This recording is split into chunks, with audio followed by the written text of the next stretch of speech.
Hey,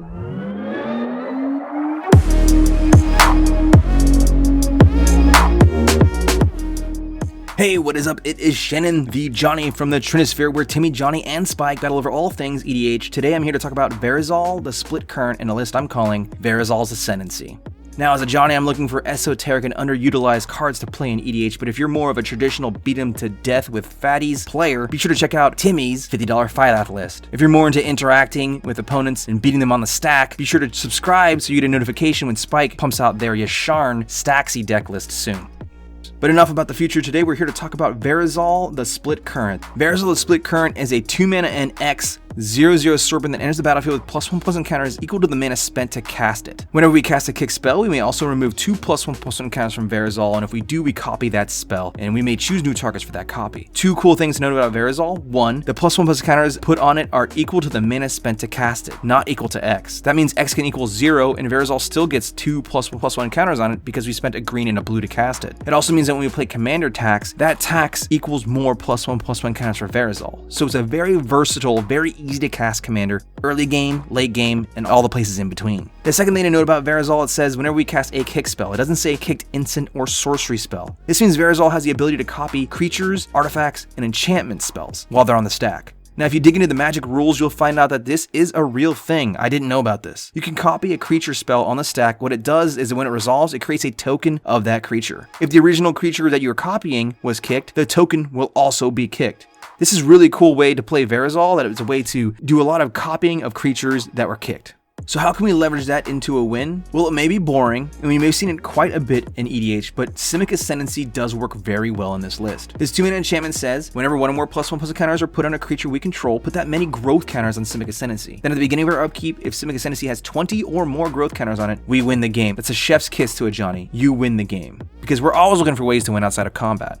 Now, Simic Ascendancy, like so many similar enchantments that say win the game, have the clause where it only triggers at the beginning of our upkeep, giving our opponents a huge amount of time to respond. We get this thing up to 20 growth counters, so we gotta pass the turn to our opponents, giving them a time to muster together in an arch enemy format. However, we can cheese them a little bit by using instant speed +1/+1 counter generating spells, so that we can wait until the end of their turns to roll Simic Ascendancy up into the winning game range. Two of the cards that can do this are Strength of Tajuru and Wild Onslaught. Both these cards, if we have 8 mana available to us, can take a Simic Ascendancy from 0 growth counters to 20. For example, if we have 5 creatures in play, when we cast Wild Onslaught kicked for 8 mana, it'll put 2 +1/+1 counters on each of those 5 creatures. That's a total of 10 +1/+1 counters. Of course, we can copy Wild Onslaught then with Verazol, making a second wave of 10 counters. That means 20 +1/+1 counters just came out of nowhere, putting 20 growth counters on our Simic Ascendancy. Similarly, Strength of Tajuru is an X green spell with multi-kicker that says choose target creature and then choose another creature for each time this was kicked, and then put X +1/+1 counters on each of them. So if you do a multi-kick equal to 3, that means 4 different targets are getting 3 +1/+1 counters on them. That's a total of 12 +1/+1 counters. And of course, we now double Strength of Tajuru with Verazol, so those 12 +1/+1 counters are doubled to 24 +1/+1 counters. Once again, Simic Ascendancy goes from 0 to game winning at instant speed. But more realistically, Simic Ascendancy will get rolled up by a multitude of other +1/+1 counter generating spells that come out at sorcery speed.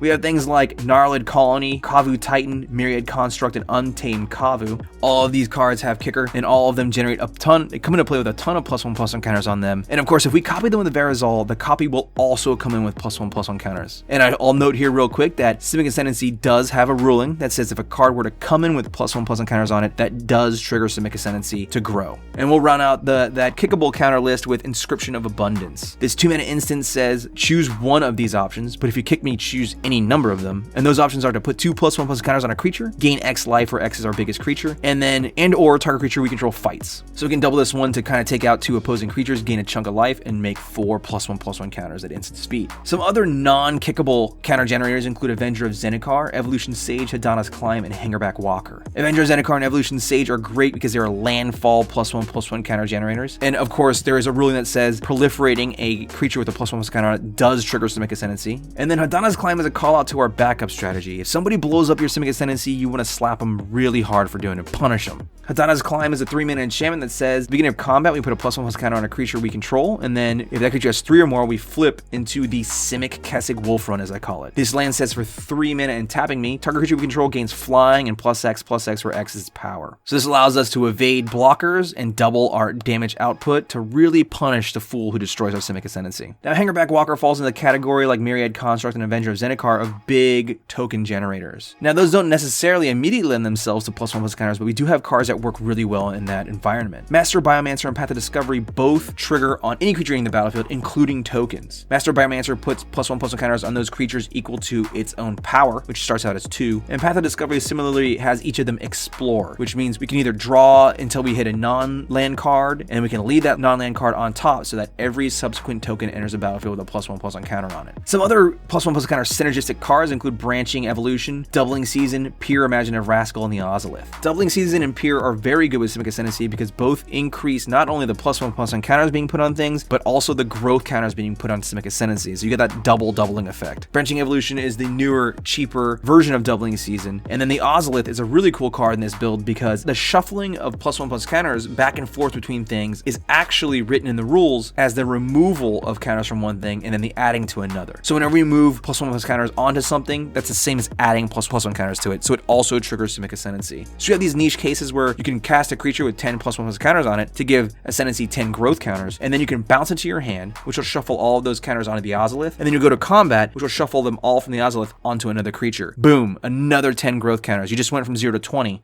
Now, these kicker spells are actually susceptibly expensive. You rarely want to cast them without kicking them, so we need a lot of ramp in this list, as is the case with almost every green X list, especially with Simic. For our kickable ramp spells, we have Everflowing Chalice, Grow from the Ashes, Primal Growth, and Skyclave Relic. So you can see these are a little slower, they're all at 3 mana, so we want some other cards to fill out the 2 and 1 slot. For ramping with counters, +1/+1 counters, we have cards like Gyre Sage, Incubation Druid, Rishkar Pima Renegade, and Vastwood Surge. Vastwood Surge, I do like this card. It is actually a power creep over the original Ranger's Path. This is one of the few cards that I'm happy to cast unkicked, although I don't think a lot of us out there still run Ranger's Path. I'm okay with this card being in the list. We ran out the ramping with +1/+ counters with the Archetype Bridging Vine Gecko. This fits both our kicker strategy and our Simic Ascendancy +1/+1 counter strategy. His 2 and a 2/2 says the first kick spell we cast each turn is 1 less. And then when we cast a kick spell, put a +1/+ counter on me. So it does great in both archetypes. And then to round out our list, we have our earlier game stuff. We have Birds of Paradise, Elfheim Druid, Emerald Medallion, Finhorn Elves, Llanowar Elves, and then also Simic Signet to help with our fixing, which does seem to be a problem in this list. Onto our removal, we have some kickable removal spells, including Blink of the Eye, Into the Royal, and Rushing River, all of which can be used on our cards in that Ozolith trick. We can bounce some of our kicked creatures back to our hand so we can kick them later on, or shuffle our +1/+1 counters around.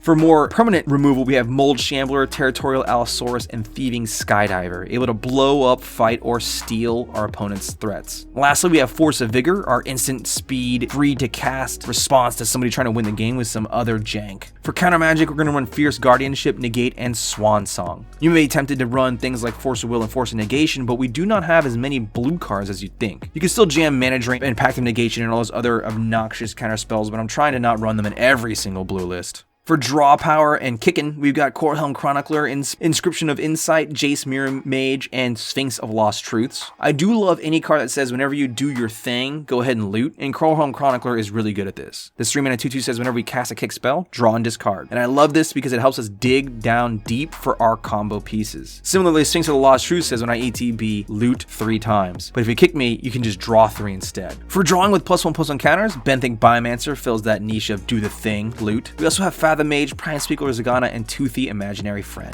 Toothy is really good in that whole bounce strategy, bouncing it to our hand, drawing a ton of cards, replaying it, all that fun stuff. For our more traditional draw, our staples, we have Elemental Bond, Guardian Project, Ponder, and Preordain. We're also going to run Inspiring Call as both a instant speed green draw a bunch of card spells, which always sounds bananas to me when I think about it, as also a way to counter a board wipe. Now, I said before earlier with the Hadana's claim that when our opponent blows up Simic Ascendancy, our fallback strategy is to punish them by slapping them really hard in the face. Now we do that with things like Cragplate Bailiff, Rite of Replication, Roost of Drakes, and Wolfbriar Elemental. Cragplate Bailiff is kind of gross. It is a Timmy AF card, but we're going to run it here. This 7 mana 6/6 for kicker for 3, so if we kick it, this thing costs us 10 mana. We get an uncounterable hexproofing hasting 10/10. Now that sounds like okay, but we can also copy it with Verazol, and then if we think about having Doubling Season in play, we can get 3 copies of this to surprise haste 30 power on board. That can really punish somebody who tapped out and didn't expect to, you know, take 30 damage. And of course, if we have the little Gnarled Colony giving them trample, they never stood a chance. Rite of Replication doesn't need an introduction here, but I should note that it's better to use on our opponent's creatures rather than ours. Most of ours are kicked creatures, which means they don't have generic ETB effects. That means we just get a bunch of 2/2s, bunch of 3/3s if we write our own creatures. Instead, we really want to punish that player for putting out an acidic slime. And especially with Doubling Season, we can really make some people scoop here. Rooster Drakes is one of the better cards in this list, I think. This single blue enchantment says, whenever you cast a kick spell, create a 2/2 Drake. It's from that long line of blue enchantments that says, do the tribal thing, make a Drake. Also, it can be kicked for 3 to make a 2/2 flying Drake when it enters the battlefield. This is one of the few cards that I really absolutely love to copy with Verazol. You get a pair of these out, and then you start churning out waves and waves of 2/2 flyers to put your opponents on the back foot. Similarly, Wolfbriar Elemental is one of those cards that can get kind of bananas when copied, and especially with a Doubling Season in play. This 4/4 4/4 with multi-kicker for green says, for every time you kick me, make a 2/2 wolf when I ETB. So of course, with Doubling Season in play, not only does Verazol copy Wolfbriar to make a second kicked Wolfbriar, but then Doubling Season makes a third Wolfbriar unkicked. Then those 2 kicked ones come into play to make waves of wolves, which Doubling Season then doubles those. It just gets out of hand really quick. There's just so many wolves. Lastly, let's talk about our utility. We have our Murasa Sproutling, which is our kickable Eternal Witness. We have Trinket Mage, which allows us to fetch things like the Ozolith, Hangerback Walker, and Everflowing Chalice. And then we have Twinning Staff that allows us to copy more creatures, more artifacts, and more enchantments. To round out the list, I could talk about the lands, but it's pretty much the most expansive generic Simic mana base you can afford, with the exception of a Oran Reef of Vastwood. Normally I don't play this tap land, but it is pretty good in here when paired with things like Avenger of Zendikar and Wolfbriar Elemental, or just to put a few more +1/+1 counters on a creature to trigger our Simic Ascendancy. Lastly, we're going to run Throne of Makindi, but I doubt anyone else needs to do this. I was doing this to try and deal with some of the mana fixing problems in this list, but honestly, I think that land might be hot garbage.